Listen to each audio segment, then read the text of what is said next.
Hello and welcome to the last workshop vlog in this workshop. It's quite a different time. I'm not usually doing the workshop vlog in transition between two workshops, but I think this is going to be a great episode. We've got lots to get through, so let's get on with it.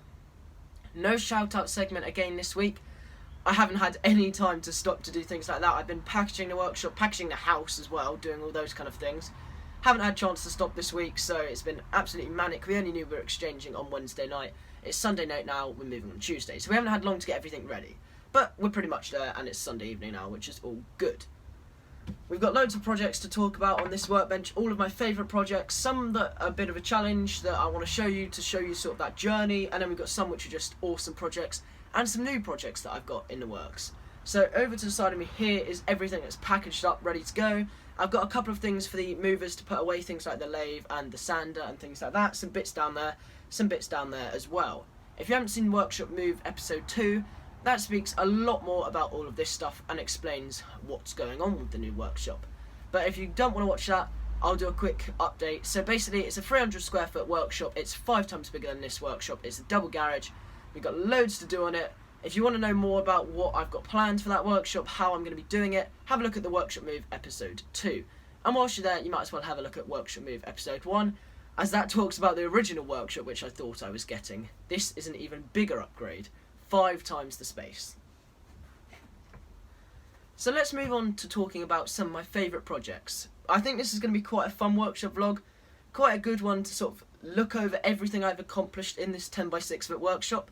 So I started design and make in April of 2019, so I've been doing this just over a year now, and I've really enjoyed doing stuff in this workshop. I used to have the workshop next to me, which is 7 by 5 foot, so that's a 35 square foot workshop, so this is about double the size, give or take 10 square foot.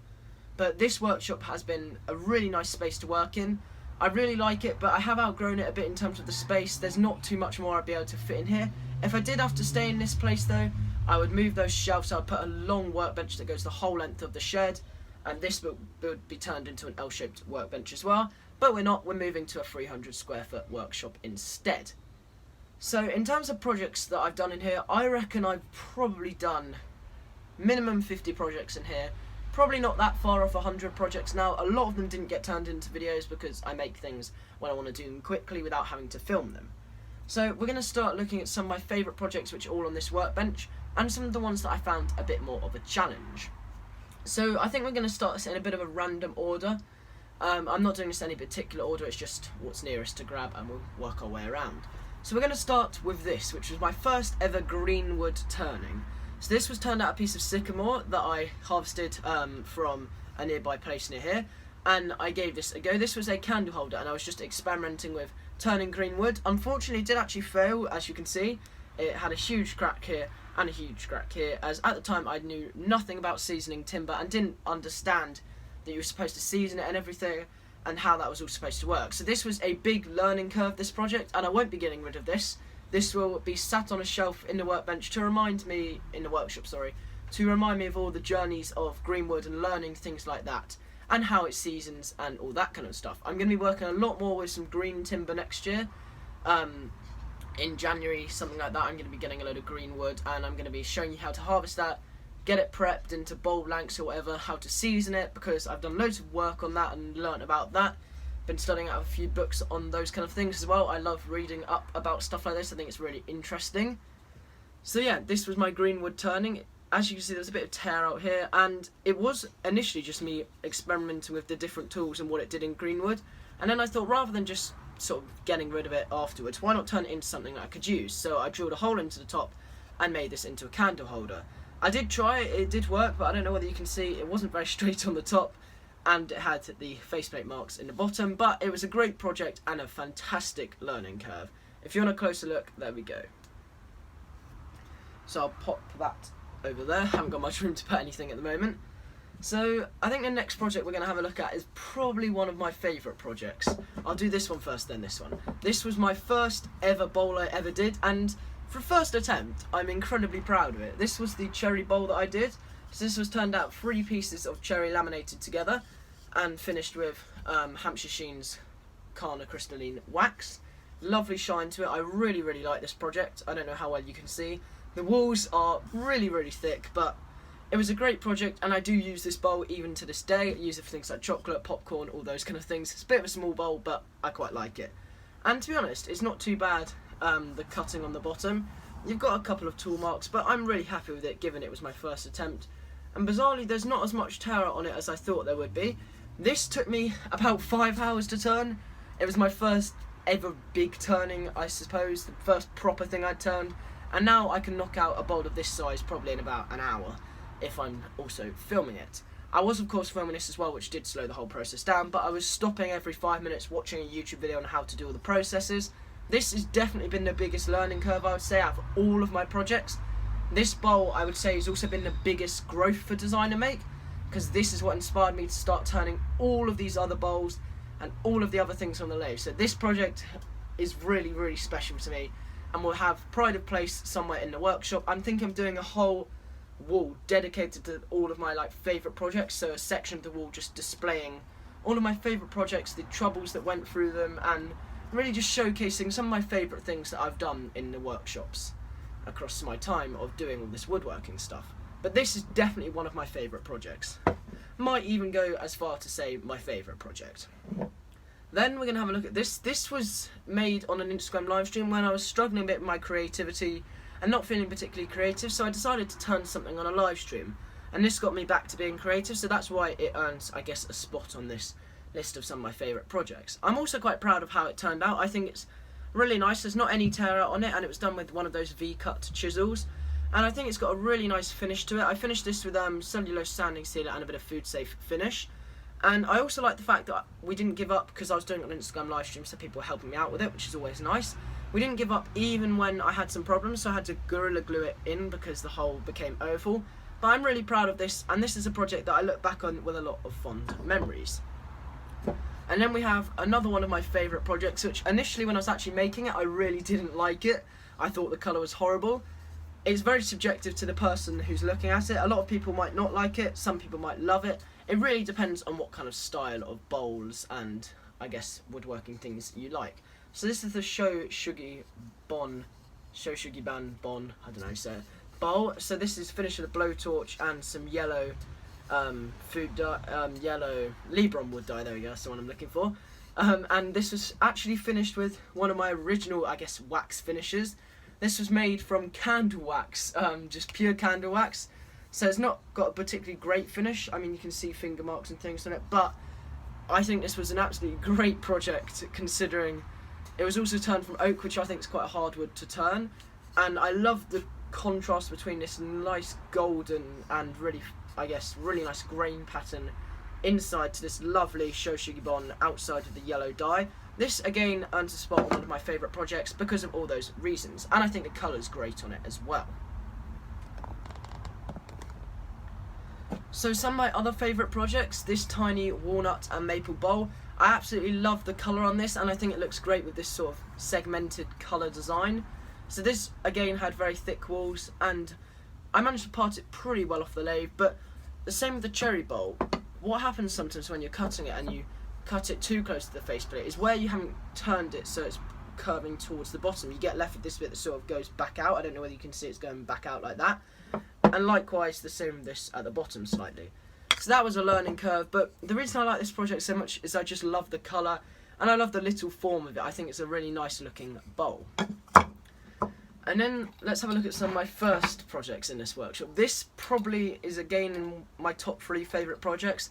I absolutely love doing the veneer on this box. So this was done, I guess, to challenge me, and I wanted to try doing a bit more intricate woodworking. So I did things like mitre joints. I did this leather inlaid bottom, so it's a piece of plywood glued in with this leather insert made of Morris Minor car leather, with mitre joints in each of the corners, and this was just, believe it or not, held in with just glue.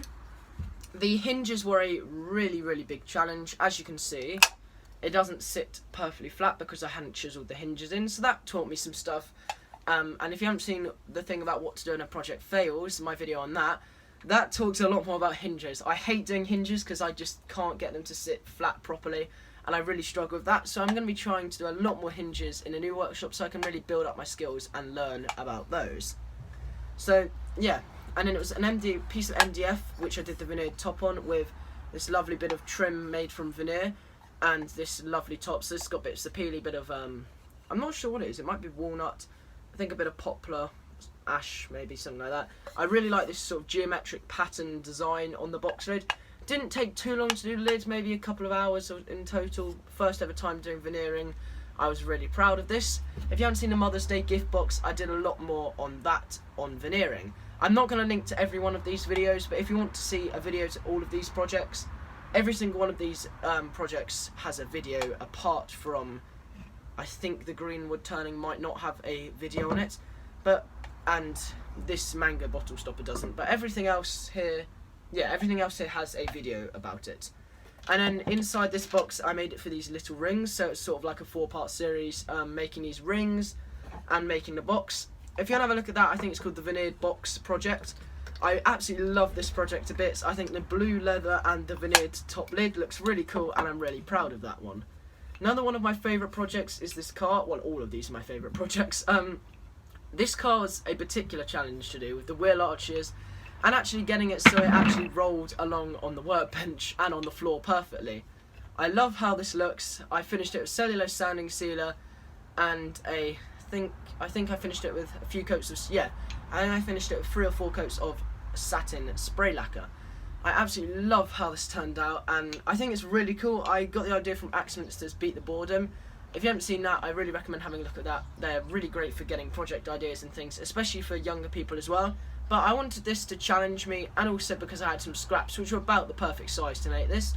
I would say this is inspired by sort of a 1950s, 1960s kind of style car. I really like the look of it though, and yeah, this is this project. Again, there's a video on that if you want to have a look at it. Another one of my models which I'm particularly proud of is this extremely heavy boat. I think this probably weighs about 5-6 kilograms, which is very heavy for a small model boat. It's got the string at the front so you can pull it along in the water. I did actually use this, hence why I don't know how well you can see that. It's quite scuffed up on the bottom. I took it to the sea, and there were some sort of like still calm bits, so I moved the boat around in the water there. And then there was this sort of fast flowing bit of water where a wave was sort of going around, so taking it around there, and it is because this string could go for like, I don't know how many meters the string is, at least 25. I think it's a 25-meter string. You could reel it out about 10 meters and just let the boat drift out, which was great for getting some GoPro shots and some photos. I took loads of GoPro videos, loads of GoPro shots, loads of photos, videos, all kinds of things, slow motions. I didn't actually, in the end, make an overview video on looking at all of the clips and stuff, but I'll probably end up posting some of those videos to another video about this boat project. But if you're interested in seeing any of those photos, I can put some on my Instagram story, which, if you haven't seen my Instagram, have a look at that, because I tend to post a lot of photos of my projects on there, especially on my story. And I did post a load of the underwater shots of this boat and the sort of really zoomed out shots, and when the boat was going straight for the camera like that. I think this boat project's quite cool. It did have quite a few issues, like, for example, I don't know how well you can see, but that's sort of like that, the cabin. Purely because it was quite a challenge cutting out this section here with the window. Apologies for the plane going over above the house, and for all the birds whistling away. But I really liked making this project, and I think it turned out really great. There were a couple of issues with paint, but for a first proper model, and with the curved sides as well, I'm incredibly proud of it. These curved sides are really cool, and they really helped the boat float.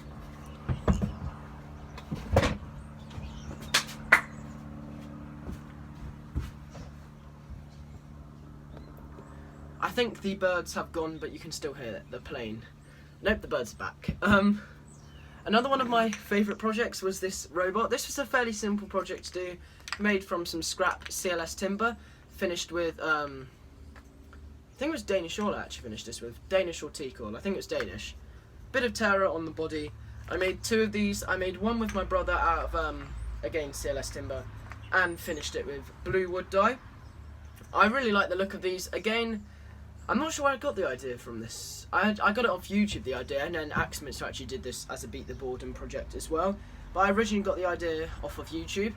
So it's very simple to make. It's just drilled through some holes there. I say simple, you've got to be quite precise to get all the things at the same level and everything, and cut the slot for the mouth. If you want to be creative, you could cut like a 45-degree mouth. I love the little holes. Do it with the spade bit to get these sort of eye things. So you have the little hole in the centre, and then you have the bigger hole here. Really like that project. That's a particular favourite of mine, and it looks really cute sitting on a desk or something like that, which is where mine sits. Another one of my favourite projects is this stitching pony. This, again, I made when I wasn't that inspired. I did make it in the 30-degree heat, so that's another reason why I remember this project so well, because it was absolutely boiling in here. I think it was about 33, 34 degrees early morning in here. And for some reason I decided I was going to do something that required a lot of cutting and sanding and things and block planing in a hot day, on a hot day. So that was rather a challenge. So it's got loads of screws in the bottom to keep it up. It's got this lovely piece of oak as the bottom base, poplar sides. It's got zebrano for the insert. I'll show you that. So it's got this lovely piece of zebrano as the insert. And then, yeah, poplar, some brass hinge, one brass hinge, this big carriage bolt, I guess. So yeah, that was another one of my favourite projects, and I'm using that in my leatherworking series at the moment. Now, I'll do that one last, because that might be one, probably after the bowl, that's probably my favourite project. We'll have a look at this one next. So this is my beehive, insect hotel, not a beehive, an insect hotel. I'm particularly proud of this, because I think it looks great, and it's quite a fun little project to do, using up some pallet wood. All of these blocks were just pallet wood. As you can see, there's all these nail holes, which are great for all the insects and ants and things to crawl through. And then it's got this nice block plane curved section on the top. Hundreds and hundreds of holes in here for things to hide, all these PVC pipes, these big bits of dowel, all these holes, loads and loads of bamboo all glued in with hot glue. I really loved making this project, and I did a video on this a long time ago. Probably not that far off a year now. I was actually saving this to put up in a new house, and obviously it took a lot longer than I expected, so we haven't actually used this outside yet, but when I get to a new house, this will be one of the first things to go outside the workshop. I'm a big fan of this, and I also really love the look of it, so if you want to have a look at that project, I'll leave the videos on the channel, so if you want to have a look at that, rather than leaving them all below, because there's something like 20 projects here, and it would just be an endless list. But if you want to have a look at that, have a look at the playlists. I think it might be in pallet wood projects, or it might even be called the Insect Hotel playlist. But yeah, so that was another one of my favourite projects. It's quite heavy as well, which is good, obviously, for keeping it up if it's windy or wet or something like that. Now, probably one of my personal favourites, this Union Jack. It did have the pallet wood backing, but because I glued it on with hot glue, it did come off in the really hot weather, so I just need to glue that back on with a bit of stronger glue, maybe a bit of Gorilla Glue or something like that. This is one of my favourite projects, along with the cherry bowl. This project just looked awesome. It was made from pallet wood, sanded flat. I didn't actually cut the pieces to the thickness, apart from a few of them. They were cut on a bandsaw. Someone I knew let me borrow their bandsaw to cut it. I didn't do the cutting, obviously, because I don't quite know how to use a bandsaw yet. But this was one of my favourite projects. I really love how it turned out. I do have a video on the channel if you're interested in checking this one out. I think this turned out really nice, and I'm a big fan of how it looks. I love how, as the pallet wood's been left out in the sun, it's got this darker sort of orangey yellow tint to it, and I'm a big fan of it. It's got MDF as the backing board and pallet wood. You can see the pallet wood's got this nice golden glow to some of these bits, because I think it's probably pine and I don't know, it's the other one might be redwood, or it might just happen to be more of a golden pine, I guess. But I really love this project, but you can see the difference in colour here. This is one of the lighter pieces of pine, these two slats here, and then these are the more golden colours. I love how this project turned out. Here's a last look at that one. So this is an overview of all my projects and the last ever workshop vlog in this workshop. I really, really hope you enjoyed following along with all of the workshop vlogs in this workshop. Again, I'll be doing a workshop vlog in a new workshop every week, maybe every 2 weeks, I don't know. We'll see, we might reduce it to every 2 weeks, but for now it will be every week at least. And there'll be the workshop move series, which will happen for probably go on for about 10 weeks, so it'll be an episode each week, along with probably a small project video, or sometimes it might just be the workshop move series. I'm calling it the workshop move series, just because I think that works quite well as a title, and it's quite an easy thing to find through playlists and things like that. Thank you so much for following along on this journey in this workshop. I really hope you enjoyed being a part of it. If you have any questions about the new workshop or what I've got planned, let me know. I really hope you enjoyed watching this, and thank you so much for watching. See you next time in the new workshop. Bye for now.